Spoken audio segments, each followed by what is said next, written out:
Broken Arrow 911. Broken Arrow 911. Hello?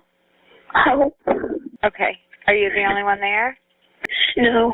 My brother's attacking my family. Do they?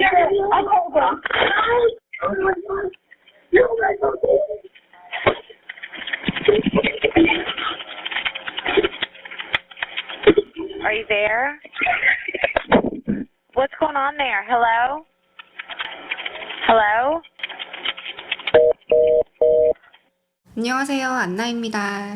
오늘 사건은 2015년도 미국에서 있었던 한 일가족 살인 사건입니다. 2015년 7월 22일 미국의 오클라호마 주에서 한 소년이 911에 신고를 해요. 신고 내용은 놀랍게도 그의 형이 가족들을 흉기로 무참히 살해하고 있다는 것이었습니다. 디스패처는 바로 그 전화가 끊긴 그 신호를 추적을 해서 그가 살고 있는 집을 확인했어요. 그 결과 이 전화는 52세의 데이비드와 그의 가족들이 살고 있는 집이었습니다. 무슨 일이 일어나는지 확인하기 위해서 디스패처는 바로 이곳으로 계속 전화를 걸었어요. 왜냐하면 어린 아이들에게서 연락이 왔으니까 혹시 장난 전화일 수 있잖아요. 그래서 혹시나 하는 마음에 다시 이곳으로 연락을 했지만 전화는 받지 않았습니다. 데이비드는 당시 44살에 아내 에이프릴과 7명의 아이들과 함께 살고 있었어요. 이 아이들을 좀 보면요. 18살의 로버트, 16살의 마이클, 13살의 크리스탈, 12살의 다니엘, 7살의 크리스토퍼, 5살의 빅토리아, 그 2살의 아기 어텀이 함께하고 있었습니다. 이 가족들은 교회 지역에서 조금 큰 주택에 살고 있었어요. 당시 데이비드는 기술 관련직 일을 하고 있었고요. 엄마 에이프릴은 집에서 아이들을 돌보는 가정주부였습니다. 이 가정은 남들과 조금 다른 점이 있었는데요. 바로 이 7명의 아이들에게 홈스쿨링을 시키고 있었어요. 그러니까 이들은 엄마가 알려주는 공부를 집에서 학습을 했고요. 그리고 가사일을 돕거나 자신들이 원할 때는 밖에 나가서 숲속에서 뛰어놀면서 조금 자유롭게 생활을 했습니다. 아내 에이프릴은 15살 때 데이비드와 결혼을 했고 그때부터 출산과 가사일만 계속했던 거예요. 이런 무료함을 느끼고 있던 그녀는 어느 날 미국 레딧이라는 사이트를 알게 되면서 다른 사람들과 이렇게 소통을 활발하게 하는 그런 이용자가 되었습니다. 레딧은 미국에 있는 그 소셜미디어 중 하나인데요. 이게 여러 재밌는 뉴스가 올라오거나 아니면 동영상, 사진, 텍스트 막 이런 것들이 공유가 되는 유명한 소셜미디어 채널이에요. 그녀는 여기서 아오키맘이라는 닉네임으로 활발하게 활동을 했습니다. 당시 그녀가 올린 한 게시물을 보면요. 돈을 더 많이 벌 수 있도록 자녀 낳는 것을 멈추지 않을 거야 라고도 합니다. 정확히 무슨 뜻인지는 잘 모르겠는데 저는 처음에 보조금을 많이 받나? 이런 생각도 했다가 아이를 많이 낳으면 좀 더 열심히 돈을 벌 수 있다는 뜻인가? 그런 생각도 들었어요. 아무튼 이들은 홈스쿨링을 한다는 것만 빼고 다른 가정들하고 크게 다르진 않았어요. 그냥 평범하고 특별히 화목하지도 특별히 불행하지도 않는 그냥 일반적인 가정이었다고 합니다. 그러던 어느 날 사건이 발생한 2015년 7월 22일 저녁 11시 30분 경이었어요. 이 집의 셋째 딸 13살의 크리스탈은 화가 잔뜩 나서 씩씩거리면서 오빠들 방으로 올라옵니다. 오빠, 엄마가 나한테 또 설거지 시켜. 나 진짜 하기 싫은데 왜 계속 나한테 시키는 거야? 오빠들이 좀 어떻게 해봐. 하지만 이때 크리스탈은 뭔가 이상함을 느꼈어요. 아니, 오밤중에 그 큰오빠 로버트와 둘째 오빠 마이클이 방탄복을 입고 있었던 거예요. 그리고 방 안을 이렇게 둘러보자 그곳에는 모양이 다양한 여러 가지 칼들이 발견되었습니다. 그녀는 이거 딸 뭐야? 이거 지금 왜 여기 있는 거야? 라고 물었지만 오빠들의 반응은 무덤덤했어요. 그리고 둘째 작은 오빠가 이렇게 말합니다. 형, 지금 시작할까? 그래, 지금이야. 지금 하자. 그리고 마이클은 크리스탈에게 이렇게 말해요. 야, 너 지금 컴퓨터 앞에 좀 앉아서 모니터를 좀 바라봐. 크리스탈은 이때까지만 해도 앞으로 그들에게 어떤 일이 일어날지 상상조차 하지 못했습니다. 그녀는 컴퓨터에 가만히 앉아서 앞에 있는 화면을 지켜보았어요. 아, 뭐야? 왜 이걸 보라고 하는 거야? 그 순간 작은 오빠 마이클이 그녀의 목과 복부에 칼로 여러 차례 찔렀습니다. 깜짝 놀란 크리스탈은 바로 방문을 열고 뛰쳐나와 동생들에게 소리 질러요. 당장 방으로 들어가 숨어. 화장실 문은 잠궈야 해. 이때 1층에서 이 소리를 들었던 엄마 에이프릴은 놀라서 2층으로 뛰어 올라와요. 그리고 딸이 칼에 찔려서 피에 흥건히 젖어 있는 모습을 발견하게 된 거죠. 너무 놀란 에이프릴은 바로 경찰에 신고하려고 전화기로 달려갑니다. 그 순간 작은 아들 마이클과 마주쳤어요. 그러자 마이클은 엄마를 흉기로 무참히 찌르기 시작합니다. 그녀는 온 몸에 총 8번의 자상을 입었어요. 그리고 당시 집에는 아빠 데이비드도 함께 있었습니다. 데이비드도 놀라서 이제 아이들에게 무슨 일이 일어났나 아이들을 확인하려고 했지만 첫째 아들 로버트와 마주치면서 그에게 무참하게 흉기로 살해됐어요. 총 28번의 칼에 찔렸다고 합니다. 그리고 이 형제들은 다른 동생들을 찾기 시작했어요. 이때 화장실에는 7살의 크리스토퍼와 5살의 빅토리아가 숨어 있었습니다.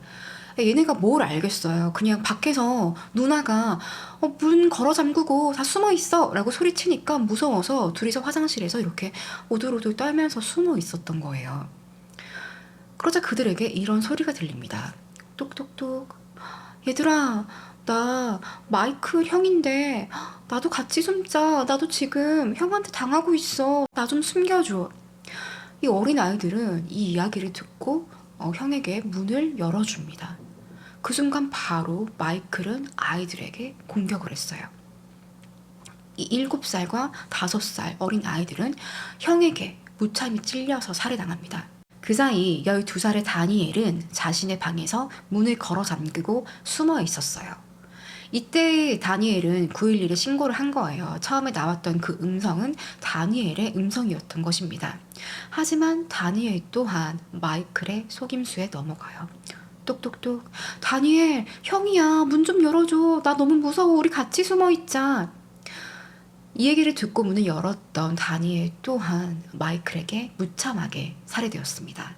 이때 처음으로 공격을 받았던 크리스탈은 기어서 현관문 밖으로 탈출을 시도하고 있었습니다. 그녀는 집에 보안 경보 알람이 있다는 것을 알고 있었는데요. 이제 그걸 울려서 누군가에게 도움을 청하려고 했어요. 하지만 이미 이 첫째 아들, 둘째 아들이 사건을 진행하기 전에 이 알람을 꺼놓은 거예요. 그래서 이게 작동하지 않자 그녀는 더욱더 기어서 이제 마당으로 잔디밭 위로 기어가기 시작했습니다. 하지만 곧 작은 오빠에게 발각이 되었고요. 그녀는 질질 끌려서 집 안으로 들어가게 되었어요. 그녀가 집 안으로 옮겨진 뒤 바로 그 직후에 경찰이 이 집에 도착을 합니다. 경찰은 처음 집 외부를 둘러보았어요. 하지만 특별히 수상한 점은 발견하지 못했습니다. 그리고 집 문을 두드렸죠. 똑똑똑. 반응이 없었어요. 그러자 벨도 누르고 전화도 계속했지만 아무런 반응도 없고, 그리고 경찰은 문에 귀를 이렇게 갖다 대어봐요. 근데 안에서 누군가의 희미한 신음소리가 들리는 거예요. 그 순간 경찰은 무슨 일이 벌어진 게 맞구나 라고 빠르게 판단을 하고 문을 부숩니다. 그리고 그 안에 벌어진 광경은 정말 경찰들이 믿을 수 없는 처참한 사건 현장이었어요. 당시 크리스탈은 바닥에 누워서 조금 의식이 있는 상태로 발견되었고요. 그녀에게 경찰이 물었습니다. 누가 이렇게 한 거예요? 크리스탈은 큰 오빠와 작은 오빠가 이렇게 했어요 라고 힘들게 대답을 합니다. 바로 앰뷸런스를 불러서 그녀는 경찰로 이송이 되었고요. 경찰은 집 내부를 수색하기 시작했어요. 그들이 2층으로 올라가자 정말 그 현장은 너무 참혹해서 믿을 수가 없었다고 합니다. 온 사방에 핏자국들이 흥건했고요. 아이들은 정말 처참하게 칼을 찔려서 살해당해 있었습니다. 그리고 특히 부부 데이비드와 에이프릴은 머리, 목, 배, 팔, 다리 어디 한 곳, 성한 곳 없이 무참하게 칼을 찔린 채로 발견이 되었던 것이에요. 그리고 경찰은 유일하게 이 참혹한 현장에서 아무런 흉터 하나 입지 않고 발견된 아이를 발견합니다. 그 아이는 바로 2살의 어떤 이었어요. 당시 어떤 침대에 누워서 아무것도 모른다는 듯이 그냥 고요하게 잠을 자고 있었대요. 당시 경찰이 이 집 문을 열었을 때 그들은 뒷문으로 숲을 향해서 도망치는 두 형제를 발견할 수 있었어요. 그래서 경찰 견을 풀어서 그들이 숨어있는 숲속을 수색했습니다. 그리고 이윽고 두 형제, 첫째 아들 로버트, 둘째 아들 마이클이 체포되었어요. 로버트와 마이클은 옷이 다 찢어진 채로 온몸에 진흙과 피를 뒤덮어 쓰고 발견되었습니다. 그들은 취조실로 옮겨졌고요. 거기서 각각 분리되어 수사를 받게 되었어요. 당시 둘째 마이클은 자신은 잘 모르는 일이다. 나는 형이 시켜서 한 것뿐이다. 라고 주장을 했고요. 첫째 로버트는 나는 내가 우리 가족을 살해한 것에 대해 매우 자랑스럽다. 라는 놀라운 진술을 합니다. 그리고 그들은 이렇게 얘기해요.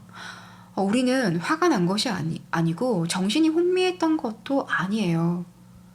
그리고 상당히 이들의 모습이 건방져 보였다고 합니다. 경찰 조사 결과 이들은 이미 몇 년 전부터 연쇄살인, 총기 난사 사건, 이런 심각한 여러 사람들이 죽는 그런 범죄에 대해 관심이 많았다고 해요.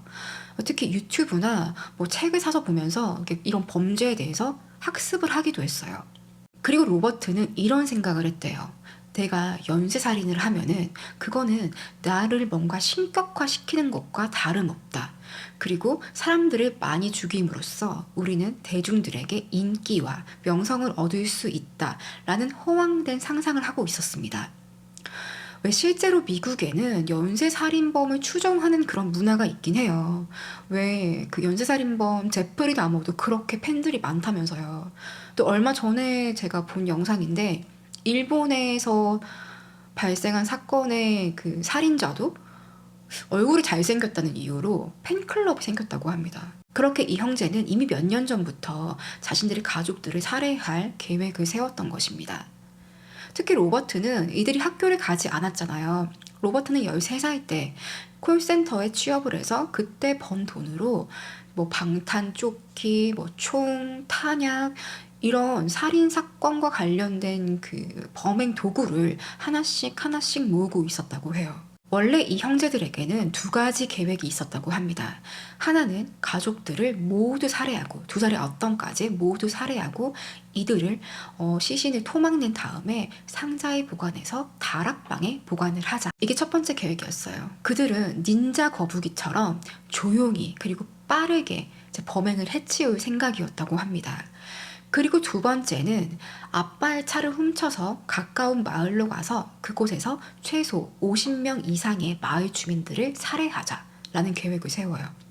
너무 끔찍하지 않나요? 물론 이미 이 가족들이 살해당한 것 자체로도 끔찍하지만 만약에 이 사건이 이걸로 끝나지 않았다면 이들은 분명 더 심각한 범죄를 저질렀을 것으로 판단이 됩니다. 그리고 마이클의 취조실 인터뷰 영상이 공개가 되었어요. 근데 마이클의 것은 공개되었지만 로버트는 공개되지 않았다고 합니다.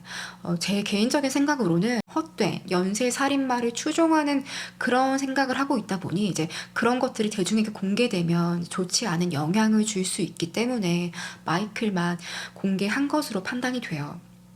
그리고 마이클은 계속해서 나는 형이 시켜서 한 거고 난 아무것도 모른다. 형이 나에게 이 사건에 동참하지 않으면 나도 죽이겠다고 위협을 가했었다라고 주장을 합니다. 하지만 경찰이 지속해서 압박 질문을 하자 그는 결국엔 내가 사실 엄마를 찔렀다. 크리스탈도 내가 찔렀다라고 실토를 하게 되죠. 이 형제는 이 사건이 있기 한 달 반 전쯤인 6월 30일부터 구체적인 계획을 세우기 시작했대요. 이미 흉기들은 많이 모아진 상태였었고 언제 어떻게 유인해서 누구부터 이제 가족들을 살해할 건지에 대해서 논의를 했다고 합니다. 그리고 이들이 이런 생각을 하는 것을 조금 이상하게 느낀 사람이 있었어요. 바로 처음으로 공격을 당했던 크리스탈이었습니다. 크리스탈은 이제 엄마한테 가서 이렇게 얘기를 해요. 엄마, 오빠들이 아무래도 좀 이상해. 이상한 상상을 하고 있는 것 같아. 엄마가 한번 가서 봐야 할 것 같아. 라고 엄마에게 이제 얘기를 했죠. 이 이야기를 들은 에이프릴은 아들들에게 가서 이렇게 말합니다. 너네 아이들은 아이들답게 자라야 돼. 엉뚱한 생각하지 마. 라고 경고를 했어요. 하지만 더 이상의 조치는 취하지 않았던 거죠. 근데 그럴 수밖에 없던 게 어떤 엄마가, 어떤 부모가 자신의 아들이 가족들을 몰살시키는 계획을 할 거라고 상상을 하겠어요. 이렇게 로버트와 마이클은 자신들의 계획을 점점 구체화시키고 있었습니다. 로버트와 마이클은 5건의 1급 살인 혐의와 1건의 폭행, 구타 혐의로 기소가 되었습니다. 특히 마이클은 16살이었음에도 불구하고 성인으로서 재판을 받게 되었어요. 이전 영상을 보신 분들은 아실 텐데 미국에는 이제 그런 제도가 있죠. 주마다 다르기는 해요. 미성년자이지만 사건이 너무 심각하다고 판단될 경우에 성인과 동일하게 재판을 받을 수 있습니다. 이제 그 결과 마이클은 성인으로서 기소가 되었어요. 2016년 7월 로버트에게 가석방이 없는 5개의 종신형이 선고되었습니다. 하지만 이게 끝이 아니었어요. 로버트는 자신이 수감되어 있는 그 수감실에서 침대 시트에 목을 메고 자살 시도를 합니다. 하지만 다행인지 모르겠어. 교도관에게 발견이 되어서 목숨을 건졌다고 해요. 그리고 얼마 뒤에는 흉기로 교도관을 공격하는 그런 사건이 발생을 합니다. 정말 이 살인자로서의 그런 공격성은 어떻게 재활이 안 되는 건가 봐요. 이미 가족들을 그렇게 무참히 살해를 하고 수감이 되어 있는 상태임에도 불구하고 마이클은 자신의 그런 공격성을 감출 수 없었던 거죠. 정말 무섭죠. 그리고 동생 마이클 또한 2018년 4월부터 재판이 시작되었어요. 이때 그는 지속해서 자신은 형의 지시를 받고 형의 협박에 의해서 가족들을 살해했다라고 주장을 합니다. 실제로 로버트가 이 재판에 나와서 이런 증언도 해요. 동생은 내가 시키는 대로 했을 뿐이다. 누가 누굴 감싸는 건지 모르겠네요. 하지만 결국 마이클은 가석방이 없는 종신형을 선고받습니다. 그리고 이 처참한 살인사건에서 살아남은 유일한 생존자, 바로 13살의 크리스탈과 2살 배기 어텀이었죠. 그들은 다른 가정에 입양이 되었고요. 그곳에서 안정을 취하면서 잘 자라고 있다고 해요. 하지만 아기인 어텀은 잘 모를 것 같지만 크리스탈은 그런 PTSD로 엄청 고생을 하고 있을 것으로 예상이 됩니다. 그리고 이 사건이 발생한 2년 뒤에 이 마을에 흉흉한 소문이 돌아요. 이 집이 저주받은 집이다. 악마의 집이다. 라는 거죠. 아이들이 워낙 끔찍한 살인이 저질렀기 때문에 이 집으로 이사를 가려고 했던 사람도 없었고요. 그 주변에는 귀신이 산다, 저주받았다 이런 루머가 떠돌기 시작한 거예요. 그리고 누군가 이 집에 방화를 저지르는 사건도 일어나요. 그래서 이 사건이 발생한 집은 흔적도 없이 활활 타버렸습니다. 오늘 사건은 여기까지고요. 어떻게 들으셨나요? 너무 끔찍하죠. 지난번에도 제가 청소년이 저지른 범죄에 대해서 소개를 해드렸는데 이제 오늘도 한 번 더 다루게 되었고요. 모르겠어요. 청소년이라서 이런 끔찍한 상상을 할 수 있었던 건가? 저는 또 그렇게 생각하진 않거든요. 아마도 학교에 가지 않으면서 집에서 이제 교육을 받을 때 뭔가 조금 잘못된 그런 시스템으로 교육이 된 것도 있었을 것 같다라는 생각도 조심스럽게 해봅니다. 그렇다고 홈스쿨링이 잘못됐다는 건 아니에요. 정말 좋은 제도죠. 꼭 학교를 가야지만 지식을 습득할 수 있는 건 아니니까. 하지만 어떠한 문제 때문이었는지 이런 청소년기에 잘못된 사고방식을 하게 되면서 끔찍하게 가족들을 살해했던 그런 사건이라고 생각됩니다. 오늘 이야기도 흥미있게 들으셨기를 바라고요. 그러면 다음 시간에 뵐게요.